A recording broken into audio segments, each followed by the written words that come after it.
নমস্কার, সকলকে জানাই শুভ নববর্ষের প্রীতি, শুভেচ্ছা ও অভিনন্দন। আমার আজকের কবিতা পোড়ো দেওয়ালের আত্মকথা, কলমে করুণা সিন্ধু মণ্ডল। চোখের সামনে দিন বদলায়, যাই ঘুরে হাওয়া, পতাকা হাতে রাজপথে মিছিল করে আসা যাওয়া। রোদে পুরি জলে ভিজি, কেউ করে না খেয়াল, ভেঙে পড়া বাড়ির অংশ আমি পোড়ো দেওয়াল। দিনে দিনে ক্ষয়ছি আমি, লাগি না কোনো কাজে, খুব বড় জোর পাহারা দিই দখলদারির রাজে।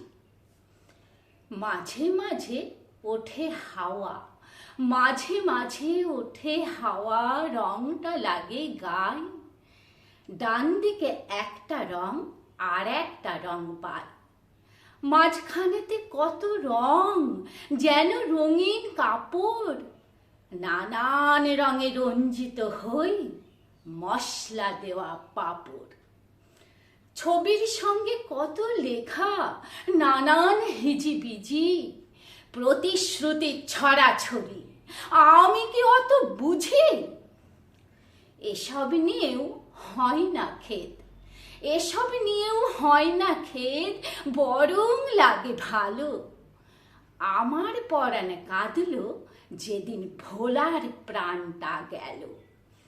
ভোলা পাড়ার গরিব ছেলে, ভোলা পাড়ার গরিব ছেলে, বড় দাদারা ডাকে। এমন ছেলে নিজের দলে সব দাদারাই রাখে। কতবার রং মেখেছি, কলহ দেখেছি তাদের, থাকবে গদি কার দখলে, রাষ্ট্র হবে কাদের। তাতে ভোলার যায় আসে কি, তাতে ভোলার যায় আসে কি? যাই কি ভোলার দুঃখ? ভোলার রক্তে দেখলো কারা রাজশক্তির মুখ? মৃত ভোলার নিথর দেহ আমার গায়ে ঠেস, মৃত ভোলার নিথর দেহ আমার গায়ে ঠেস। ভোলার রক্ত কি জরুরি ছিল এগোতে এই দেশ? ভোলার রক্ত কি জরুরি ছিল এগোতে এই দেশ? আজও আমি দাঁড়িয়ে আছি আবারও রং মেখে, আজও আমি দাঁড়িয়ে আছি আবারও রং মেখে।